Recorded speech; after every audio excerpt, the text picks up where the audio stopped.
Je vais résumer la situation. Explique le début. La situation, il y a 3 enfants qui ont été placés en garde à vue. Bon, suite à une plainte, donc il y a une petite fille de 11 ans, un garçon de 13 ans et un autre garçon de 17 ans. Lundi de la semaine dernière, ils ont joué à un jeu de bouteilles sur la place où on se trouve ici là. Et puis jeu de bouteille, bon voilà, c'est un jeu d'enfant, c'est touche pipi quoi si vous voulez quoi, tout simplement. Et nous par précaution, parce qu'on a eu peur, on a emmené la petite de 11 ans le lendemain, le mardi, voir un médecin. Le médecin il a constaté qu'il n'y avait pas de traces, il n'y avait rien du tout, il n'y a pas de viol, rien du tout. Ok. Ensuite le mercredi, la petite est allée à l'école, le jeudi, et le vendredi, je ne sais pas comment l'école a su ça, et l'école a emmené la petite depuis 9h le matin jusqu'à 4h l'après-midi à l'hôpital Sud pour lui faire des examens. Ils ont constaté qu'il n'y avait rien du tout.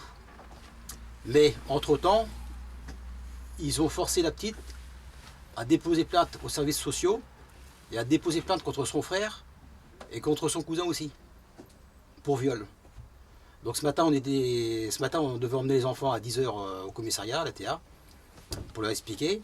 Et entre-temps, ils ont pris la petite, ils l'ont placée directement dans une famille d'accueil. Le petit de 17 ans et puis mon fils de 13 ans, ils sont tous en garde à vue jusqu'à demain. Alors demain matin, nous, on est convoqués à 10h30 pour voir le dossier. Et il passe au procureur demain après-midi. Maintenant, si demain après-midi, parce que nous, on réclame que les enfants soient rendus.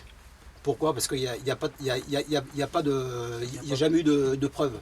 On a des certificats médicaux qui prouvent à l'appui qu'il n'y a rien du tout. Vous comprenez? Bon, alors eux, ils ne veulent pas comprendre ça. Ils ont fait faire aux enfants, ils ont menacé les enfants, les services sociaux, ainsi que comment l'école, et ainsi où j'accuse aussi la police. La police nationale, je l'accuse moi. Parce qu'ils ont fait faire des enfants, ils ont menacé. Alors si demain après-midi, au tribunal, les enfants ne sont pas relâchés, ce qui va se passer, comme il y a déjà eu ce soir, il y a eu des interventions ce soir, on a déjà mis le feu, on a calmé le jeu. Hein, j'ai parlé avec le commissaire, donc on a calmé le jeu ce soir. Si demain après-midi, on ne récupère pas les enfants, ce qui va se passer, c'est que toute la France entière, les gens du voyage tout le monde le connaît sur la France entière. Les émeutes qui va y avoir. Là, il va y avoir des caravanes et des caravanes, mais c'est pas des dizaines, ça va être des centaines, des milliers de caravanes qui vont venir à Rennes. Et là, on va tout barricader pour que les enfants nous soient revenus. Pour que les enfants reviennent à leur domicile. Vous comprenez? Voilà la situation. Est-ce que vous pensez que la polémique avec les Roms et les gens du voyage Mais en ce on moment, n'a rien à voir avec les Roms et les gens du voyage. Les Roms, c'est une ethnie, on n'a rien à voir avec eux. Nous, on est gens du voyage, on est français. On est civilisés, donc on est français. Voilà. On a notre papier français, notre pièce d'identité, voilà. Tandis que les Roms, ils viennent des pays de l'Est, ça n'a rien à voir avec nous. Mais le problème, il n'est pas là. Ce matin, on les a emmenés, nous, en toute confiance, en croyant qu'ils avaient juste encore quelques petits mots à dire. Et juste du temps que moi j'étais interrogée, ils ont pris ma petite sœur, ils l'ont placée instantanément. Mon frère, il est trisomique, ils l'ont mis en garde à vue. Et là, il passe la nuit encore ce soir. Depuis 9h ce matin, il est en garde à vue. Ils les ont fait signer de force, sans savoir les enfants qu'est-ce qu'ils signaient. Ils leur ont crié dessus, ils ont paniqué, ils ont signé. Ils ont fait des choses incroyables. Ils ont emmené ma petite sœur à l'hôpital sans que personne n'est au courant. Ils ont pris ma petite sœur de l'école, ils l'ont pris, ils l'ont emmenée à l'hôpital, ils ont fait plein de choses avec elle, sans que nous on est au courant.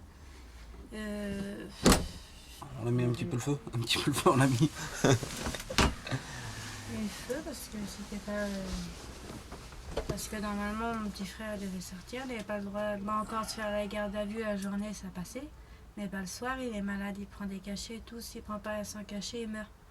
Il est gravement malade. En plus, c'est un trisomie presque, carrément. Et ma petite sœur, elle est saine d'esprit, c'est pareil. Et ils ont fait tout derrière notre dos. Ils ont quel âge? Ma petite sœur, elle a 11 ans et mon petit frère, elle a 17 ans. Mais mon petit frère, c'est comme si il a 5 ans dans le cerveau. Demain, on ne sait pas. On attend mais le tribunal qui on sort. attend. Et on n'a pas de nouvelles de la On petite n'a encore. pas de nouvelles encore de ma petite sœur. On ne sait même pas où qu'elle est. Là, on l'attend. On l'attend jusqu'à.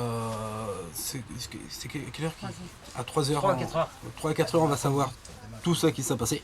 Et si ça va pas? Et si ça va pas, ben, on emploiera la force.